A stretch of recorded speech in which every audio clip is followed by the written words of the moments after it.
মধ্যপ্রাচ্যে মাদক পাচারে ব্যবহৃত হচ্ছে চট্টগ্রাম শাহ আমানত বিমানবন্দর। জনশক্তি রপ্তানিতে ভোগান্তির শঙ্কা, ইন্টারপোলের সহায়তা চায় পুলিশ।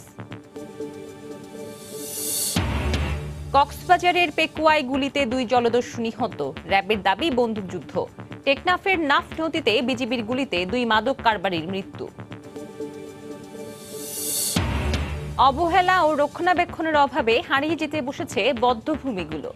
মুক্তিযুদ্ধের শোক ও গৌরবের এই সাক্ষী নতুন প্রজন্মের জন্য সংরক্ষণের দাবি।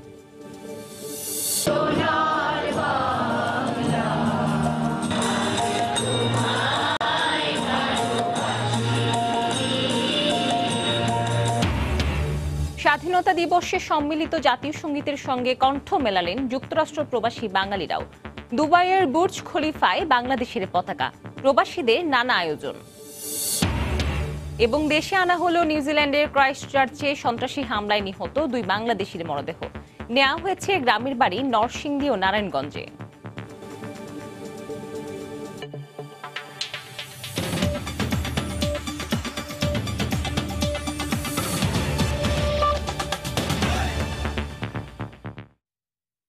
সংবাদের সঙ্গে আছি আমি মৌসুমী মৌ। চট্টগ্রাম শাহ আমানত বিমানবন্দর ব্যবহার করে মধ্যপ্রাচ্যের বিভিন্ন দেশে গাঁজা এবং ইয়াবার মতো মাদক পাচারের চেষ্টা চলছে বলে অভিযোগ উঠেছে। আইনশৃঙ্খলা রক্ষা বাহিনী নজর এড়াতে মাদক পাচারের ক্ষেত্রে নেওয়া হচ্ছে নানা কৌশল। সর্বশেষ গত সপ্তাহে লেপ এবং জুতার ভেতরে করে পাচারের সময় আটক করা হয় মাদকের 2টি চালান। পাচার চক্রে সদস্যদের গ্রেফতারে ইন্টারপোলের সহায়তা নিতে যাচ্ছে পুলিশ। আরো জানাচ্ছেন কমল দে। গত কয়েক মাস ধরে মধ্যপ্রাচ্যের বিভিন্ন দেশে নানা কৌশলে মাদক পাচারের চেষ্টা চলছে বলে জোর অভিযোগ ছিল, কিন্তু হাতে নাতে তেমন কোনো প্রমাণ না পাওয়ায় ব্যবস্থা নিতে পারছিল না আইন শৃঙ্খলা বাহিনী। এর মধ্যে গত 18 মার্চ চট্টগ্রাম থেকে দুবাই হয়ে মাস্কেটগামী ফ্লাইট দুবাইয়ের একটি ফ্লাইটের 2 যাত্রীর কাছ থেকে উদ্ধার করা হয় 6 কেজি গাঁজা। ল্যাপের ভেতরে করে অভিনব কৌশলে মাদকের এই চালান পাচারের চেষ্টা চলে। কোনো ইন্টারন্যাশনাল গ্রুপ এটার সাথে জড়িত কিনা, দেশীয় গ্রুপ কারা এটার সাথে জড়িত, আমরা এটা কিন্তু বেশ তদন্ত করে দেখতেছি। হাতে নাতে প্রমাণ পাওয়ার পর নড়ে চড়ে বসে বিমানবন্দর কর্তৃপক্ষ। বাড়ানো হয় মধ্যপ্রাচ্যগামী যাত্রীদের উপর গোয়েন্দা নজরদারি। পরদিন 19 মার্চ আবুধাবিগামী আরেক যাত্রীর জুতার মধ্যে পাওয়া যায় 540 পিস ইয়াবা এবং 200 গ্রাম গাঁজা। গত 6 মাসের বেশি সময় ধরে এভাবে নানা পন্থায় মধ্যপ্রাচ্যে মাদক পাচারের চেষ্টা চলছিল বলে অভিযোগ প্রবাসীদের। বিশেষ করে এ ধরনের মাদক পাচার বন্ধে কার্যকর ব্যবস্থা না নিলে মধ্যপ্রাচ্যের দেশগুলিতে জনশক্তি রপ্তানির ক্ষেত্রে ভোগান্তিতে পড়তে হবে বলে শঙ্কা তাদের। ভিসা সংক্রান্ত জটিলতা বেড়ে যাবে, তখন তারা মনে করবে যে বাংলাদেশি যারা আসছে তাদের সাথে মাদক দ্রব্য আসতেছে, তাহলে সেই ক্ষেত্রে ভিসাটা বন্ধ হয়ে যেতে পারে বলে আমি মনে করি। এতে বাংলাদেশ থেকে শ্রম রপ্তানিতে বিশেষ একটা বিরূপ প্রতিক্রিয়া ফেলবে। তবে গ্রেপ্তারকৃত 3 জনেই কেরিয়ার। এই অবস্থায় মাদক পাচারের মূল হোতাদের গ্রেপ্তারে ইন্টারপোলের সহায়তা নিতে যাচ্ছে পুলিশ প্রশাসন। কারা পাঠাচ্ছে এই মাদকদ্রব্যগুলি এবং ওই প্রান্তে ওমানে অথবা আরব আমিরাতে কারা এটা রিসিভ করছে, মূল যে কেন্দ্র থেকে পাঠানো হয়েছে তাদেরকে ধরা এবং যারা রিসিভ করার কথা ওমানে বা আবুধাবিতে তাদেরকে চিহ্নিত করা। চালান দুটি আটকের ঘটনায় নগরীর পতেঙ্গা থানায় পৃথক 2টি মামলা দায়ের করা হয়েছে। মামলার তদন্ত করছে সিএমপির গোয়েন্দা বিভাগ। কমল দে, সময় সংবাদ, চট্টগ্রাম। কক্সবাজারে আলাদা ঘটনায় গুলিতে 4 জন নিহত হয়েছে। আইনশৃঙ্খলা রক্ষা বাহিনী বলছে বন্দুকযুদ্ধে নিহতরা মাদক ব্যবসায়ী ও জলদস্যু। ঘটনাস্থল থেকে অস্ত্র, গুলি ও মাদকদ্রব্য উদ্ধার করা হয়েছে। বিজিবি জানায়, ভোরে টেকনাফের নাফ নদী পার হয়ে মিয়ানমারের 2 রোহিঙ্গা নাগরিক মাদকদ্রব্য নিয়ে বাংলাদেশে অভ্যন্তরে প্রবেশের চেষ্টা করে। এ সময় খাড়াংখালী এলাকায় বাধার মুখে বিজিবি টহল দলকে লক্ষ্য করে গুলি ছোড়ে মাদক ব্যবসায়ীরা। বিজিবিও আত্মরক্ষার্থে পাল্টা গুলি চালায়। এতে ঘটনাস্থলেই তাদের মৃত্যু হয়। পরে তল্লাশি চালিয়ে 1,90,000 পিস ইয়াবা উদ্ধার করা হয়। এদিকে একই সময়ে পেকুয়ার মগনামা ঘাট এলাকায় অভিযান চালায় র্যাব। উপস্থিতি টের পেয়ে র্যাবকে লক্ষ্য করে গুলি ছোড়ে জলদস্যুরা। র্যাবও পাল্টা গুলি চালায়। এতে 2 জলদস্যু ঘটনাস্থলে নিহত হয়। পরে ঘটনাস্থল থেকে 8টি আগ্নেয়াস্ত্র ও 26 রাউন্ড গুলি উদ্ধার করা হয়। নিহত 4 জনের লাশ ময়নাতদন্তের জন্য কক্সবাজার সদর হাসপাতালে পাঠানো হয়েছে। রাজধানীর ভাসানটেকের পশ্চিম মাটিকাটা এলাকায় র্যাবের সঙ্গে গোলাগুলিতে শফিক নামে একজন নিহত হয়েছেন। ঘটনাস্থল থেকে একটি বন্দুক, 2টি বিদেশি পিস্তল ও 7 রাউন্ড গুলি উদ্ধার করা হয়েছে। র্যাব 11 জানায় মঙ্গলবার রাতে শফিককে গ্রেফতারের জন্য ভাসানটেকে একটি 5তলা ভবনে অভিযান চালানো হয়। র্যাবের উপস্থিতি টের পেয়ে সন্ত্রাসীরা গুলি ছোড়ে। আত্মরক্ষায় পাল্টা গুলি চালালে শফিক আহত হয়। এ সময় তার 2 সহযোগীকেও আটক করা হয়। পরে আহত শফিককে ঢাকা মেডিকেল কলেজ হাসপাতালে নেওয়া হলে কর্তব্যরত চিকিৎসক তাকে মৃত বলে ঘোষণা করেন। র্যাব আরও জানায় শফিক নরসিংদীর তালিকাভুক্ত শীর্ষ সন্ত্রাসী। তার বিরুদ্ধে থানায় 12টি মামলা রয়েছে।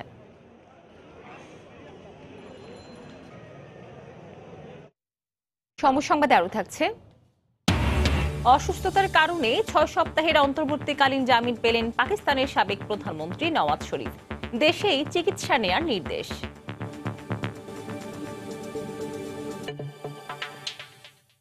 নিউজিল্যান্ডের ক্রাইস্টচার্চ মসজিদে বন্দুকধারীর হামলায় নিহত 5 বাংলাদেশির মধ্যে 2 জনের মরদেহ দেশে ফিরে আনা হয়েছে। গতরাতে হযরত শাহজালাল আন্তর্জাতিক বিমানবন্দরে তাদের মরদেহ পরিবারের কাছে হস্তান্তর করা হয়। আজ নিজ নিজ এলাকায় তাদের দাফন সম্পন্ন হওয়ার কথা রয়েছে। এদিকে নিউজিল্যান্ডে নিহত চাঁদপুরের মোজাম্মেল হোসেন সেলিমের মরদেহ আজ রাতে দেশে ফেরার কথা রয়েছে।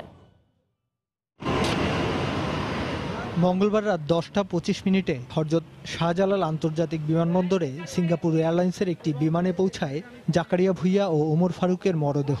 পরে পরিবারের কাছে তাদের মরদেহ হস্তান্তর করা হয়।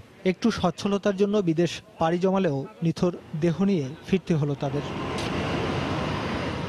2.5 বছর আগে সিঙ্গাপুর থেকে নিউজিল্যান্ডের ক্রাইস্টচার্চ শহরে পাড়ি জমান জাকারিয়া ভুইয়া। 2017 সালের 29 ডিসেম্বর বিয়ে করেন ওমর ফারুক। স্বজনরা জানান তার স্ত্রী নিহা 3 মাসের অন্তঃসত্ত্বা। ওমরের চলে যাওয়ায় স্তব্ধ পুরো পরিবার। ছোট ভাইকে হারাইছি। ছোট ভাইকে নিয়ে আমাদের অনেক আশা ছিল, আশা ভরসা ছিল। ছোট ভাই আমাদের ফ্যামিলির জন্য অনেক কিছু করেছে। আমার পরিবারের উপার্জনের এই একটি ছেলেই আমার সংসারের মধ্যে। সরকারের কাছে এবং নিউজিল্যান্ড সরকারের কাছে আমার দাবি ওদের কিছু ক্ষতিপূরণ দিয়ে যাতে ফ্যামিলিরা রক্ষা পায়। এ ধরনের ঘটনার পুনরাবৃত্তি যেন না হয় সে বিষয়ে প্রতিটি দেশকে আরও সতর্ক হওয়ার আহ্বান জানান নিহতদের স্বজনরা। নিন্দা করার মতো ভাষা নেই আমাদের।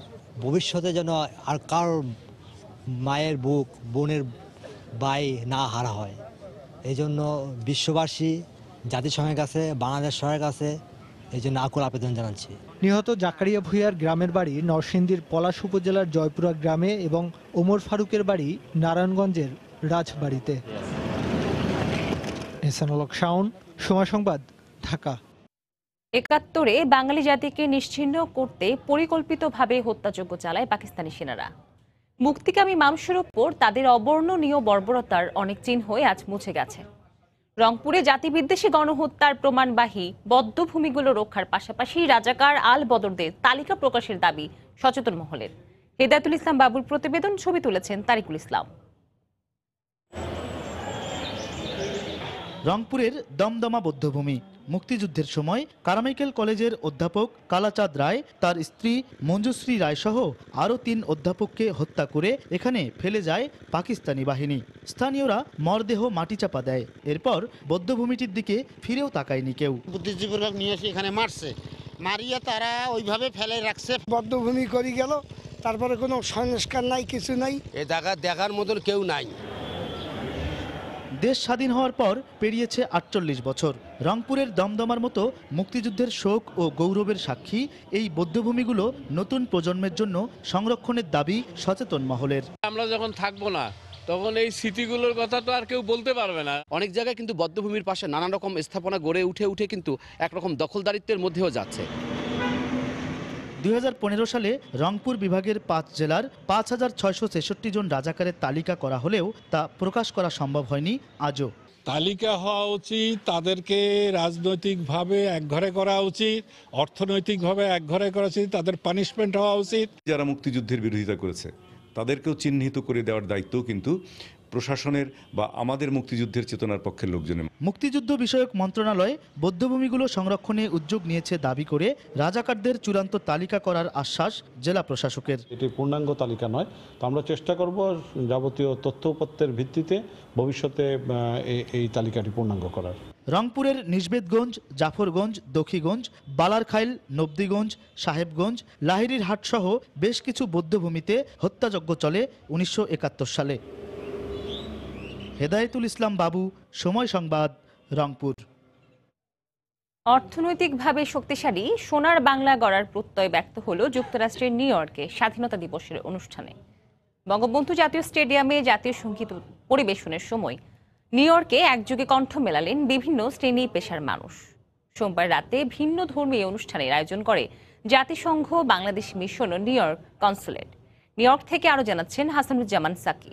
নেতৃত্বে বাংলাদেশ যেভাবে অর্থনৈতিক উন্নয়নে এগিয়ে যাচ্ছে, সেই অগ্রযাত্রায় আমাদের প্রবাসী সকলকে নিয়ে আমরাও যেন শরীক হতে পারি, এই দৃঢ় প্রত্যয় আমরা আজকে ব্যক্ত করলাম। নিউ ইয়র্কের কনসাল জেনারেল জানান, প্রবাসী নতুন প্রজন্মের মাঝে স্বাধীনতার চেতনা সমুন্নত রাখতে তারা কাজ করছেন।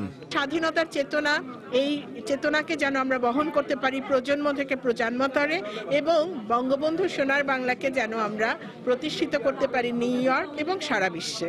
অনুষ্ঠানে মুক্তিযোদ্ধা সহ বিভিন্ন সামাজিক সাংস্কৃতিক সংগঠনের নেতৃবৃন্দ অংশ নেন। স্বাধীনতা দিবস নিয়ে দেশের প্রতিটি মানুষের যে আবেগ উচ্ছ্বাস, তার কোনো অংশেই কম ছিল না এই প্রবাসে, বরং দূর থেকে দেশকে কাছে পাওয়ার যে আকাঙ্ক্ষা, তা আরও বেশি বাড়িয়ে তোলে এই প্রবাসে। হাসানুজ্জামান সাকি, সময় সংবাদ, নিউ ইয়র্ক। ৪৯তম মহান স্বাধীনতা দিবসে দুবাইয়ের বুর্জ খলিফা সেজে ওঠে বাংলাদেশের পতাকার রঙে। লাল ও সবুজ বাতি জ্বালিয়ে পুরো ভবনটি সাজানো হয়। এছাড়া বিশ্বের বিভিন্ন দেশও ছিল নানা আয়োজন। প্রতিনিধিদের পাঠানো তথ্য, ছবিতে দেখুন রিপোর্ট। নানা আয়োজনে কলকাতার বাংলাদেশ উপহাই কমিশনে উদযাপন করা হয়েছে বাংলাদেশের ৪৯তম স্বাধীনতা ও জাতীয় দিবস। কলকাতার একটি হোটেলে আয়োজিত এই অনুষ্ঠানে যোগ দেন বিশ্বের বিভিন্ন দেশের কনসুলার অফিসের কর্মকর্তারা। এছাড়া উপস্থিত ছিলেন ভারতের বিভিন্ন রাজনৈতিক দলের নেতৃবৃন্দ। স্বাধীনতা দিবস এবং জাতীয় দিবস এটা পালন করতে আমরা সবাই খুব গর্বিত এবং সম্মানিত বোধ করছি।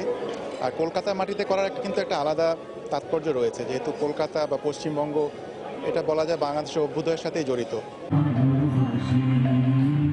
যথাযথ মর্যাদায় সৌদি আরবের বাংলাদেশ দূতাবাসে উদযাপিত হয়েছে ৪৯তম মহান স্বাধীনতা ও জাতীয় দিবস। দিনের শুরুতেই দূতাবাস চত্বরে পতাকা উত্তোলন করেন রাষ্ট্রদূত গোলাম মসিহ।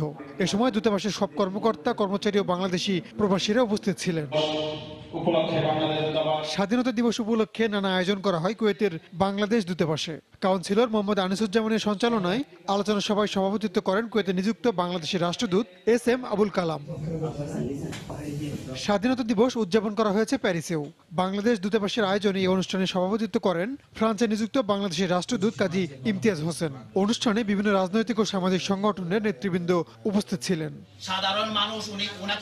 স্বাধীনতা দিবস উপলক্ষে আলোচনা সভা হয়েছে স্পেনের মাদ্রিদে। সোমবার স্থানীয় বিএনপির উদ্যোগে আলোচনা সভা অনুষ্ঠিত হয়। এতে সভাপতিত্ব করেন স্পেন বিএনপির সভাপতি খোরশেদ আলম মজুমদার। বাংলাদেশের স্বাধীনতা দিবস উপলক্ষে বিশ্বের সর্বোচ্চ টাওয়ার দুবাইয়ের বুর্জ খলিফায় এভাবেই লাল সবুজে জাতীয় পতাকা ডিসপ্লে প্রদর্শন করা হয়।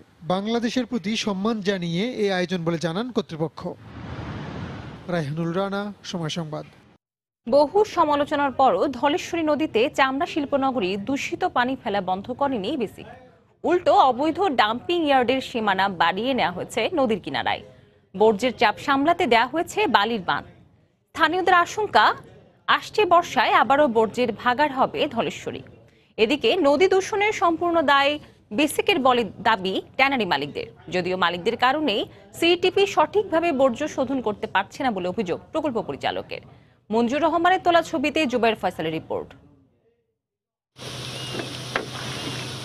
হঠাৎ দেখলে যে কারো মনে হতে পারে গায়েবী কোনো উৎস থেকে পানি আসছে নদীতে, কিন্তু ঝোপের আড়ালেই দৃশ্যমান প্রায় ১৫০ ফুট লম্বা পাইপ, যা দিয়েই চামড়া শিল্পনগরীর সিইটিপির দূষিত তরল বর্জ্য ধলেশ্বরীতে ফেলছে বিসিক। ফলে একেবারেই জেলে শূন্য হয়ে পড়েছে ধলেশ্বরী, ব্যবহারের সম্পূর্ণ অনুপযোগী নদীর পানীয়। বর্জ্যের বিকট গন্ধে ক্রমেই বসবাসের অযোগ্য হয়ে পড়ছে নদী পাড়ের লঙ্কার চর, বকচর সহ ৫-৬টি গ্রামও। নদীর মিজে শত শত মানুষ গোসল করতো, গরু সাঁতরাইতো, আর এখন পানির মিজে হাত দিবার উপযুক্ত করে না। বন্ধ লেগে বাসায় থাকাও যায় না। কইছে পানি পরিষ্কার করে ছাড়বো, মেশিন মতো বয়াইছে, মানে সেইটা করে না। নদী দূষণের দায় নিতে রাজি নয় কেউই। পাল্টাপাল্টি দোষারোপ করে একে অন্যের উপর দায় চাপাচ্ছেন প্রকল্প পরিচালক আর ট্যানারি মালিকরা। সলিড ওয়েস্ট ম্যানেজমেন্টের আসলে এখানে কোনো ব্যবস্থা করা হয়নি। বিসিক এটা ইমপ্লিমেন্টেশন করছে, যে পর্যন্ত না আমরা এটা বুঝে নেই সে পর্যন্ত কিন্তু দায় কিন্তু বিসিকেরই থাকে। যতটুকু কন্টামিনেশন কম করা যায় সেটা আমরা ট্যানারি থেকেই আমরা ইফুলেনগুলো ওইভাবে ছাড়ার চেষ্টা করছি। সিটিপি লিকুইড ছাড়া সলিড কোনো জিনিস খেতে পারে না। সেপটিক ট্যাঙ্কটা পর্যন্ত এটা ঠিক মতন করে নাই, মানুষের বর্জ্যটা সরাসরি লাইনের মধ্যে দিয়ে দিচ্ছে। ট্যানারি স্থানান্তর হয়েছে ঠিকই, কিন্তু কর্তৃপক্ষের গাফিলতিতে সমস্যার সমাধান হয়নি একটুও, বরং হুমকিতে ঠেলে দেওয়া হয়েছে আরও একটি নদীর অস্তিত্বকে, এমন মত বিশ্লেষকদের। Proper effluent treatment plant, solid waste disposal, recovery of chromium etcetera লাগবে। দুঃখের বিষয় হচ্ছে হাজারিবাগ থেকে সাভারে নিয়ে গেলে তো সমস্যার সমাধান হলো না, অর্থাৎ এইখানকার সমস্যা ওখানে নিয়ে গেল, সেখানে আমলাদের কিছু গাফিলতি আছে। এদিকে বর্ষা মৌসুম আসার আগে শিল্পনগরীতে তৈরি হয়েছে নতুন ঝুঁকি। এর আগে 6 বার ডাম্পিং ইয়ার্ডের বাঁধ ভেঙে বর্জ্যে সয়লাব হয়েছে নদী। যখন বর্ষা সিজন হবে তখন তো এটা নরম হয়ে যায়, তো নরম হলে এটা ভাঙবো না। বিসিকের ইশারায় এবার ডাম্পিং ইয়ার্ড আর নদীর মাঝের সমতল ভূমিকেও বর্জ্যের ভাগাড় বানিয়েছে ট্যানারিগুলো, যার ফলে নদী আর ডাম্পিং ইয়ার্ডের মধ্যে দূরত্ব এখন মাত্র 4.5 ফুট। গল্প উপন্যাসে বালির বাঁধের কথা অনেকেই শুনেছেন, বাস্তবে ট্যানারি বর্জ্যের স্রোত ঠেকাতে হরিণধরায় বালির বাঁধই দিয়েছে বিসিক। ফলাফল, বর্ষা এলেই ভাঙছে দেয়াল, মরছে ধলেশ্বরী। দায়টা কার সে হিসেব কষার আগে এখনই ঠেকাতে হবে দূষণ, বাঁচাতে হবে জনপদ, না হলে একদিন ধলেশ্বরীকেও খুঁজতে হবে মানচিত্রের রেখায়। জুবাইর ফয়সাল, সময় সংবাদ, সাভার, ঢাকা। উদ্বোধনের 11 বছর পেরিয়ে গেলেও এখনো পুরোপুরি চালু হয়নি ময়মনসিংহের ভালুকার 20 শয্যা বিশিষ্ট ট্রমা সেন্টার। নেই প্রয়োজনীয় চিকিৎসক ও জনবল, আর ব্যবহার না হওয়ায় নষ্ট হচ্ছে যন্ত্রপাতি। 3 তলা ভবনে শুধু নিচতলার 2টি কক্ষ ছাড়া বাকি সব কক্ষই পড়ে আছে পরিত্যক্ত। উপজেলা স্বাস্থ্য কমপ্লেক্সের একজন চিকিৎসক দিয়ে চালু রাখা হয়েছে বহির্বিভাগ। বিভাগীয় স্বাস্থ্য পরিচালক জানান 2021 সালের মধ্যে পুরোপুরি চালু হবে ট্রমা সেন্টারটি। সাইম আকান্দের তোলা ছবিতে হারুনুর রশিদের রিপোর্ট। সড়ক দুর্ঘটনা প্রবণ এলাকা হিসেবে পরিচিত ময়মনসিংহের ভালুকায় 2007 সালে ভালুকা উপজেলা স্বাস্থ্য কমপ্লেক্সের পাশে স্থাপন করা হয় 20 শয্যা বিশিষ্ট ট্রমা সেন্টার। একটি আধুনিক হাসপাতালের অবকাঠামোগত সব সুবিধা রয়েছে এই ট্রমা সেন্টারে। উদ্বোধনের পরপরই অপারেশন থিয়েটার, ল্যাবরেটরি, আইসিইউ ও জরুরি বিভাগে ব্যবহারের জন্য প্রায় 2 কোটি টাকার যন্ত্রপাতি সরবরাহ করা হয়, কিন্তু ব্যবহার না হওয়ায় বাক্সবন্দি যন্ত্রপাতিগুলো নষ্ট হয়ে যাচ্ছে। তালাবদ্ধ রুমগুলো ধুলোবালি আর ময়লা আবর্জনায় ছেয়ে গেছে। ট্রমা সেন্টারটি পুরোপুরিভাবে চালু না হওয়ায় জরুরি সেবা থেকে বঞ্চিত হচ্ছেন রোগীরা। ব্যয়বহুল একটা হাসপাতাল হয়েছে, কিন্তু কোনো কর্মী নাই। এই ট্রমা সেবা নেওয়ার জন্য আমাদের চলে যেতে হয় ময়মনসিংহ। এই জায়গায় যে সব অ্যাক্সিডেন্টের রোগী আসে তারা এই জায়গা থেকে সেবা নিতে পারতেছে না। যদি নিয়মিত এখানে ডাক্তার থাকতো তাহলে আমাদের ভালুকা থেকে যে সমস্ত রোগী, এই সমস্ত রোগী এখানে চিকিৎসা হইতো, অল্প পয়সা চিকিৎসা পাইতো। চিকিৎসক ও জনবল সংকটের কারণে ট্রমা সেন্টারের আধুনিক যন্ত্রপাতি সমৃদ্ধ এই অপারেশন থিয়েটারটি সারা বছরই তালাবদ্ধ থাকে। এখান থেকে কিছু যন্ত্রপাতি নিয়ে যাওয়া হয়েছে উপজেলা স্বাস্থ্য কমপ্লেক্সের গাইনি সার্জারি বিভাগে। এদিকে স্বাস্থ্য কমপ্লেক্সের একজন চিকিৎসক দিয়ে ট্রমা সেন্টারের বহির্বিভাগ চালু রাখা হলেও নানা সংকটে ইনডোর সার্ভিস চালু করা যাচ্ছে না বলে জানান উপজেলা স্বাস্থ্য কর্মকর্তা। ট্রমা সেন্টারের এমনি সার্ভিসগুলো তো আপাতত বন্ধ আছে মনে হয়, মানে গভর্নমেন্টের মানে এটা এখন মনে হয় নাই, আমি ঠিক জানি না এই ব্যাপারে। শুধু বহির্বিভাগ চালু রেখেছে, কিন্তু ইনপেশেন্ট ভর্তি করে রোগীর কোনো অপারেশনের ফ্যাসিলিটিটা এখন নেই। আমরা এই বিষয়ে বিভিন্ন চিঠি লিখছি উদ্বোধন কর্তৃপক্ষের কাছে যেন এটা চালু হয় পূর্ণদমে। তবে বিভাগীয় স্বাস্থ্য পরিচালক জানালেন 2021 সালের মধ্যে ট্রমা সেন্টারটি পুরোপুরি চালু হবে। জনবল অনুমোদন করার জন্য 3টা মন্ত্রণালয় করে এই অর্থবর্ষের ভিতরেই সিভিল সার্জন মহোদয় যেভাবে এটার যোগাযোগ রক্ষা করতেছেন, এই অর্থবর্ষের ভিতরে হয়তো এটা জনবল সৃষ্টি হয়ে যাবে। 20 শয্যার এই ট্রমা সেন্টারে 3 জন চিকিৎসক সহ জনবল কাঠামোর 22টি পদের বিপরীতে 2 জন চিকিৎসক সহ 11টি পদ শূন্য আছে। হারুনুর রশিদ, সময় সংবাদ, ময়মনসিংহ। তুরাগ নদীর তীরে অবৈধ স্থাপনা উচ্ছেদ অভিযান চালাচ্ছে বিআইডব্লিউটিএ। এই মুহূর্তে মিরপুর বেড়িবাঁধে রয়েছেন রিপোর্টার মাহমুদ রাকিব। বিস্তারিত জানতে সরাসরি চলে যাচ্ছি তার কাছে। রাকিব, আপনি জানেন যে ঢাকার চারপাশের নদী দখল মুক্ত করার যে চলমান উচ্ছেদ অভিযান তার আজ 23তম দিন এবং এখন চলছে দ্বিতীয় পর্যায়ের অভিযান। তো আজকে অভিযান করা হচ্ছে রাজধানীর মিরপুরের যে তুরাগ নদ রয়েছে সেই অংশে। আমি যদি একটু আপনাকে দেখাই আমার পেছনে, যে শুধু নদী যে দখল করেছে তা না, এখানকার সাধারণ মানুষ নদীর যে পানি, সেই পানি আটকে কিন্তু ভিতরে বড় পুকুর বা গ্রামে বলা হয় বিল, তেমনি বিল একটি এখানে বিল করা হয়েছিল সেই নদীর জায়গা দখল করে, এবং নদীকে আসলে দুভাগ করা হয়েছে, একটি নদীকে পুকুরে পরিণত করা হয়েছে আপনি দেখছেন। তো এখন সেই পুকুরটি কিন্তু কেটে দিয়েছে বিএডব্লিউটি এর যারা উচ্ছেদকারী দল রয়েছে এক্সকাভেটর দিয়ে, এবং দৃশ্যটিও কিন্তু খুব আসলে সেই শৈশবে নিয়ে যায়। দৃশ্যটি দেখালে আপনি দেখছেন যে এখানে যে পুকুরটি ছিল নদীর জায়গা ভরাট করে করা হয়েছিল এবং সেটিকে কিন্তু বাঁধ দিয়ে আটকে দেওয়া হয়েছিল। সেই পুকুরে মাছ চাষ করছিল অবৈধ দখলদাররা, সেই পুকুরটি কেটে দেওয়া হয়েছে এবং দেখছেন যে পানির যে স্রোত, ভিতরের পুকুর থেকে পানি চলে এসছে এবং সাধারণ মানুষ যারা এলাকাবাসী রয়েছে তারা কিন্তু এখন সেই পানিটা যে নেমে আসছে মাছ চাষ করা যেখানে হচ্ছিল সেই মাছ কিন্তু তারা ধরছেন জাল দিয়ে, কিংবা মাছ ধরার যে আরো বিভিন্ন গ্রামের সরঞ্জাম থাকে সেগুলো দিয়ে আপনি দেখছেন মাছ ধরছে কিন্তু। এবং শুধু কিন্তু ওপারেই না, আপনি দেখছেন যে বিভিন্ন নৌকা নিয়ে কিন্তু মানুষ মাছ ধরতে নেমে গিয়েছে। এবং আমি যদি একটু দেখাই যে জাল দিয়েও কিন্তু অনেকে মাছ ধরছে। তো সব মিলে আসলে বুঝতেই পারছেন যে এই তুরাগ বা বুড়িগঙ্গার আশপাশে কতটা ভয়াবহ ভাবে, কতটা অমানবিক ভাবে এখানকার মানুষজন এইসব জায়গা দখল করে রেখেছে। তো সেটিরই কিন্তু একটি নিদর্শন এই জায়গাটি। আপনি দেখছেন যে যেভাবে কমপক্ষে হলেও কয়েক বিঘা জমি ওপাশে কিন্তু দখল করা হয়েছিল, সেখানে একটি বড় একটি পুকুর করা হয়েছিল। পুকুরের পানি কিন্তু এখন ধীরে ধীরে তুরাগে নেমে আসছে এবং নিশ্চয়ই এই পানির সঙ্গে যে ভিতরে মাছ ছিল, যে মাছ চাষ করা হচ্ছিল, সে মাছগুলোও নিশ্চয়ই নেমে আসছে। তা আপনি দেখছেন এবং এই আশপাশে কিন্তু যেসব স্থাপনা দেখছেন এগুলো কিন্তু সবই অবৈধ এবং এর বেশিরভাগ অংশই কিন্তু মানচিত্র দেখে বা যে ম্যাপ আছে সেই ম্যাপ দেখে সব উচ্ছেদ করা হবে। আমি যদি একটু ধীরে ধীরে আমার ডান দিকে দেখাই, এ পাশেও কিন্তু সবই ঠিক আমরা যে পাশে আছি অর্থাৎ মিরপুর পাশে, ও পাশটা কিন্তু কাউন্দিয়া, আপনি যদি দেখছেন ওটা কিন্তু সাভারের কাউন্দিয়া, আর আমরা আছি মিরপুর পাশে অর্থাৎ নদীর এপার। এখানেও কিন্তু অসংখ্য স্থাপনা ছিল, বহুদল ভবন ছিল, সেগুলো কিন্তু ইতিমধ্যেই সবই উচ্ছেদ করা হয়েছে। আপনি দেখছেন যে এখন কিন্তু উচ্ছেদ শেষে যে ধ্বংসাবশেষ ইট বালু সুরকি সেগুলো কিন্তু মোটামুটি এখানে রয়েছে, সবই কিন্তু সরিয়ে ফেলা হয়েছে। তো মোটামুটি উচ্ছেদ অভিযানটি চলছে এবং এই উচ্ছেদ অভিযানটি মূলত আগামীকাল শেষ হবে, দ্বিতীয় পর্যায়ের অভিযান। এরপরে নতুন করে আবার হয়তো তারিখ দেওয়া হবে। তো মোটামুটি এখানে আমার কাছে উচ্ছেদ অভিযানের এই ছিল সবশেষ খবর। মৌ, তুরাগ নদীর তীরে অবৈধ স্থাপনা উচ্ছেদ অভিযান চালাচ্ছে বিআইডব্লিউটিএ। মিরপুর বেড়িবাঁধ থেকে সে খবরই জানাচ্ছিলেন সহকর্মী মাহমুদ রাকিব। অবৈধ দখলদার দূষণের কারণে নেত্রকোনার প্রমত্তা মগরা নদী শুকিয়ে খালে পরিণত হয়েছে। স্থানীয়রা নদী দখল ও দূষণমুক্ত করতে বারবার আন্দোলন করে এলেও এখনো তা বাস্তবায়ন হয়নি। সমস্যা সমাধানে উদ্যোগ নেওয়ার আশ্বাস দিয়েছেন জেলা প্রশাসক। নেত্রকোনার প্রতিনিধি আলপনা বেগমের তথ্য, ছবিতে দেখুন রিপোর্ট। কালের আবর্তে শুকিয়ে নিশ্চিহ্ন হতে বসেছে নেত্রকোনার প্রমত্তা মগরা নদী। অবৈধ দখলদারদের দৌরাত্মে ভরাট হয়ে অস্তিত্ব হারাতে বসেছে নদীটি। সেই সাথে পৌরসভার বাড়িঘর ও ব্যবসা প্রতিষ্ঠানের সকল ময়লা আবর্জনা নদীতে ফেলায় নদী ভরাট হয়ে পানি প্রবাহ বন্ধ হয়ে গেছে।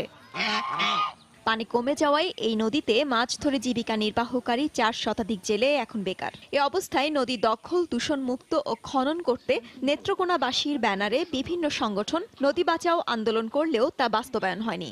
452টি জেলে পরিবার আজ পেশাহীন, কারণ তারা সম্পূর্ণভাবে নির্ভরশীল ছিল এই নদীর মাছের উপর। খননের মাধ্যমে যদি মগরাকে পুনরুজ্জীবিত করা যায় তাহলে সেচ কার্যের জন্য কৃষকরা তার পানি পাবে।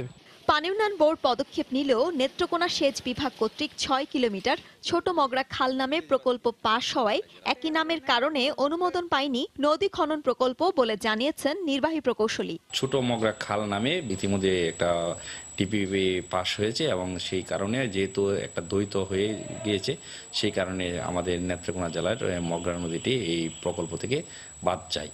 তবে সমস্যার সমাধানে উদ্যোগ নেওয়ার কথা জানিয়েছেন জেলা প্রশাসক। জেলা উন্নয়ন সমন্বয় কমিটির সভায় ইতিমধ্যে সিদ্ধান্ত নিয়েছি যে এই মগরা নদীকে নিয়ে নতুন আরেকটি প্রকল্প প্রস্তাব তৈরি করা এবং পানি সম্পদ মন্ত্রণালয়ের কাছে এটা প্রেরণ করা। প্রায় 148 কিলোমিটার দীর্ঘ মগরা নদী পৌর শহরকে ঘিরে রেখেছে নদীটির 6 কিলোমিটার অংশ।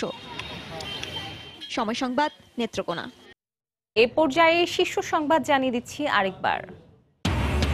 মধ্যপ্রাচ্যে মাদক পাচারে ব্যবহৃত হচ্ছে চট্টগ্রাম শাহ আমানত বিমানবন্দর। জনশক্তি রপ্তানিতে ভোগান্তির শঙ্কা, ইন্টারপোলের সহায়তা চায় পুলিশ। কক্সবাজারের পেকুয়াই গুলিতে 2 জলদস্যু নিহত, র্যাবের দাবি বন্দুকযুদ্ধ। টেকনাফের নাফ নদীতে বিজিবির গুলিতে 2 মাদক কারবারির মৃত্যু। অবহেলা ও রক্ষণাবেক্ষণের অভাবে হারিয়ে যেতে বসেছে বধ্যভূমিগুলো। মুক্তিযুদ্ধের শোক ও গৌরবের এই সাক্ষী নতুন প্রজন্মের জন্য সংরক্ষণের দাবি। স্বাধীনতা দিবসে সম্মিলিত জাতীয় সঙ্গীতের সঙ্গে কণ্ঠ মেলালেন যুক্তরাষ্ট্র প্রবাসী বাঙালিরাও। দুবাইয়ের বুর্জ খলিফায় বাংলাদেশের পতাকা, প্রবাসীদের নানা আয়োজন। এবং দেশে আনা হলো নিউজিল্যান্ডের ক্রাইস্টচার্চে সন্ত্রাসী হামলায় নিহত 2 বাংলাদেশির মরদেহ, নেওয়া হয়েছে গ্রামের বাড়ি নরসিংদী ও নারায়ণগঞ্জে। এই ছিল এখনকার মতো। যে কোনো খবর পেতে ভিজিট করুন সময়নিউজ.tv। আপনার মোবাইলে সময় সংবাদ দেখতে ও সকল খবর পেতে ডাউনলোড করুন সময় অ্যাপ।